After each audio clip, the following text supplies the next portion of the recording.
welcome on our education point. Today we will read 10th class third poem A Tiger in the Zoo. This poem is written by Leslie Norris. He is a famous poet as well as a short story writer. Our today's poem is A Tiger in the Zoo is a very lovely poem. In this poem there is a contrast between a tiger in the zoo and a tiger in its natural habitat. Natural habitat means forest. यहाँ पर poet ने comparison किया गया है एक ऐसे tiger का जो कि जू में है और एक दूसरे टाइगर से जो कि फॉरेस्ट में है। जू मीन्स चिड़ियाघर। आप सब चिड़ियाघर गए होंगे, वहाँ पर टाइगर को देखा भी होगा कि वो किस तरीके से वहाँ रखे जाते हैं। This poem moves from zoo to the jungle and back again to the zoo. यह पोएम पहले जू के बारे में बताती है, जू में रहने वाले टाइगर को दिखाती है। After that it shows a tiger who is in the jungle and again after that he shows a tiger in the जू। इसके साथ साथ ही इस पोएम में दिखाया गया है कि जो नेचुरल सराउंडिंग में टाइगर रहते हैं वो काफ़ी हैप्पी रहते हैं और जॉयफुल भी होते हैं, जबकि केज में रहने वाला टाइगर जो है फुल ऑफ रेज भी होता है और ट्रबल्ड भी होता है। So the poem shows the great importance of a freedom. यहाँ पर पोएम जो है या पोइट हमें मैसेज छोड़ना चाहते हैं कि फ्रीडम की इम्पोर्टेंस बहुत है। In this poem it is shown that there is a great importance of a freedom. अब हम इस पोएम को लाइन बाय लाइन रीड करते हैं।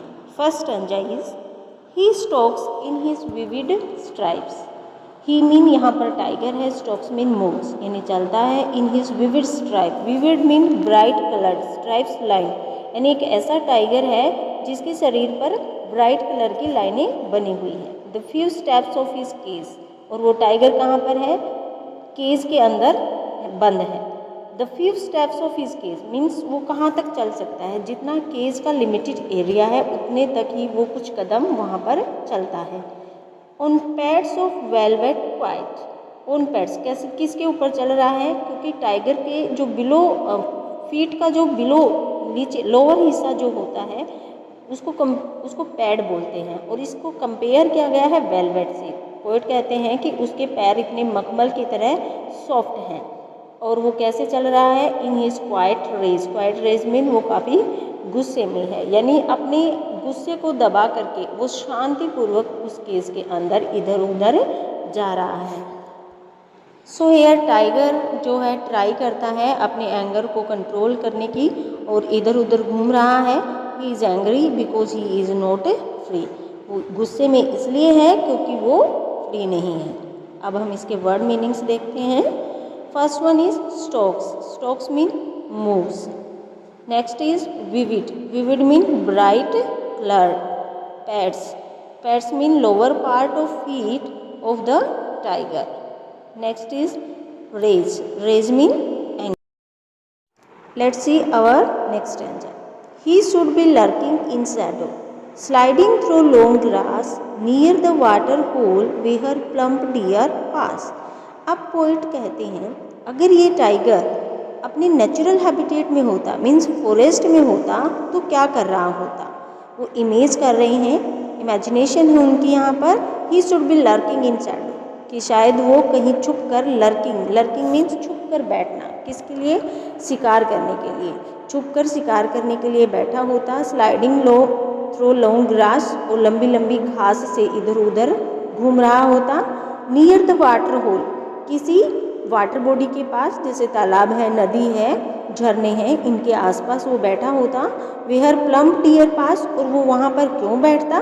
क्योंकि वहाँ पर उस जगह पर पानी पीने के लिए प्लम्प मीन मोटे डियर्स जरूर आते यानी गुजरते। ऐसी जगह पर वो इसलिए बैठता है ताकि वो वहाँ पर उनके ऊपर अटैक कर सके। सो वह अपने आप को लंबी घास के पास जो किसी वाटर बॉडी के आसपास है वहाँ अपने आप को छुपाता, so that he could easily catch deer in order to eat it. Means actual में टाइगर का जो हैबिटेट है वो फॉरेस्ट है, वो वहाँ पर अच्छे से अपने प्राय को कैच भी कर सकता है और खा भी सकता है, जबकि एक टाइगर जो कि केज में है वो ये सब नहीं कर सकता। तो सिचुएशन है दोनों टाइगर्स के बीच क्रिएट की गई है कि एक टाइगर जो जू में है वो क्या कर रहा है और एक टाइगर जो कि फॉरेस्ट में होता तो क्या करता। Now its word meaning are, first one is lurking, to be hidden for hunting, यानी कि शिकार करने के लिए छुप कर बैठना. स्लाइडिंग, स्लाइडिंग मीन घूमते हुए, चलते हुए या इधर उधर घूमना. प्लम्प, मोटा. Next lines are, he should be snarling around houses at the jungle's edge. Forest के किनारे पर वो चारों तरफ जो घर बने हुए हैं उधर घूमता दहाड़ते हुए. स्टार्लिंग मीन दहाड़ते हुए. बारिंग हिज वाइट फिंच, बारिंग मीन्स दिखाते हुए हिज वाइट फिंच अपने आगे के नुकीले सफ़ेद दांतों को. हिज क्लास अपने पंजों को. टेरराइजिंग द विलेज, इन सबको दिखाते हुए वो टेरराइजिंग करते, डराते द विलेज, गाँव वालों को. मीन्स फॉरेस्ट टाइगर जो है काफ़ी डरावना होता इस केज टाइगर की बजाय. Now its word meaning are, first one is snarling. Snarling is warning sound made by a tiger, means दहाड़ना. Barring, uncovered, दिखाते हुए. Finch, sharp teeth of animal. So let's see further. But he is locked in a concrete cell, his strength behind bars, stroking the length of his cage, ignoring visitors. Now poet talks about the reality of the tiger who is behind the bar. अब वो उस tiger की बात करते हैं जो कि bars के पीछे है, यानी सलाखों के पीछे है. Means maybe in the zoo. But he is locked in a concrete cell, परंतु वो बंद है किसमें, एक कंक्रीट की बनी हुई सेल के अंदर, मीन्स जेल के अंदर. Concrete means a building which is made by bricks and cement. His strength behind bars, और अब उसकी जितनी भी ताकत है वो किसके पीछे है, उन सलाखों के पीछे है, बार्स के पीछे है. Stroking the length of his cage, stroking means चलते हुए. The length of his cage, केवल उस केज की जितनी भी लंबाई है या जितना एरिया है उसके ऊपर वो, उसके अंदर वो चलते हुए. इग्नोरिंग विजिटर्स, विजिटर्स को इग्नोर करते हुए चलता है. मीन्स अब वहाँ पर आने वाले लोगों की तरफ वो घुराता नहीं है, उनको डराता. Means tiger in the zoo never tries to terrify the visitors because his power is limited by the cage.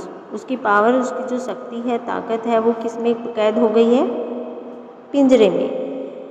So let's read further. He hears the last voice at night, the patrolling cars. वो रात को पिंजरे में बंद होने के कारण रात को जो लास्ट वॉइस आती है पेट्रोलिंग कार्स की, उसे भी सुनता है. Patrolling cars means here the vehicle of police which are used to guard at night. रात को पुलिस गश्त करने के लिए जिस गाड़ी का यूज़ करती है उसे पेट्रोलिंग कार्स कहते हैं. And stares with his brilliant eyes at the brilliant star. Stares mean घूरता रहता है या फिर देखता रहता है. विद हिज ब्रिलियंट आइज, अपनी चमकती हुई आँखों से. यहाँ पर चमकती हुई आँखों का मतलब अपनी उदास भरी आँखों से भी है. एट द ब्रिलियंट स्टार, उन चमकते हुए सितारों की तरफ, यानी कि वो रात को केवल सितारों को भी निहारता रहता है. Now we will see its literary devices and first we see rhyme scheme. We will see last word of stanza. In first stanza last word is stripe. Here it is A cage. B quiet. C rage. Rage has the similar sound like cage, so we will give it again B. So rhyme scheme is A B C B. In this way all stanzas has the same rhyming scheme. Our next device is enjambment. Enjambment क्या होता है, एक line continue रहती है without any punctuation mark in next line. So here देखिए, in second stanza, sliding through long grass near the water hole where plump deer pass. यहाँ पर बीच में कोई पंचुएशन मार्क्स नहीं आया, सो इट इज enjambment. आगे देखिए, he should be snarling around houses at the jungle's edge. यहाँ पर भी आपने देखा होगा हाउसेस के बाद कोई पंचुएशन मार्क नहीं है, so it is enjambment. Our next is personification. Personification, यहाँ पर पोएट ने टाइगर को रेफर किया है ही से. सो जनरली हम एनिमल्स को इट से रेफर करते हैं, but here the poet refers tiger as a he, so it the tiger is personified. Next is assonance. Assonance में यूज ऑफ वोवल साउंड होता है in 2 or more than 2 words in a same line. So देखिए I sound को use किया गया है in his vivid stripes में, so it is assonance. Next है ओ साउंड। ओ साउंड कहाँ हुई है? Should around houses, so it is O sound क्या है? वोवल है। नेक्स्ट इज अगेन आई है बारिंग हिज वाइट हिज, तो ये भी एसोनेंस है। नेक्स्ट है ई साउंड ही लॉक्ड कंक्रीट सेल, तो यहाँ पर ई साउंड को यूज किया गया है बार बार, so it is assonance. Next है कॉन्सोनेंस। कॉन्सोनेंस में कॉन्सोनेंट साउंड्स को यूज किया जाता है 2 or more than 2 words in a same line. So यहाँ पर एस साउंड है स्ट्रोक्स हिज स्ट्राइप्स में एस साउंड जो है रिपीट की गई है। फिर again his fangs his claws में अगेन एस साउंड को ऐसे ही एक लाइन में रिपीट किया गया है, so it is consonant. Next है एलिट्रेशन। एलिट्रेशन होता है use of consonant sound in the beginning of 2 words और more than 2 words. So in P sound है प्लम पास में, so it is alliteration. B sound है behind bars, so it is also alliteration. Next है imagery. Imagery का मतलब है कि कोई बात हम तस्वीर या इमेज से क्लियर करें। So here poet tries to create an image of tiger's activity by saying lurking in shadow, यानी वर्ड्स से हमारे दिमाग में एक इमेज क्रिएट की गई है टाइगर के। If you like my video then please do share and subscribe my channel and to comment on comment box and देखते रहिए, बने रहिए और समझते रहिए।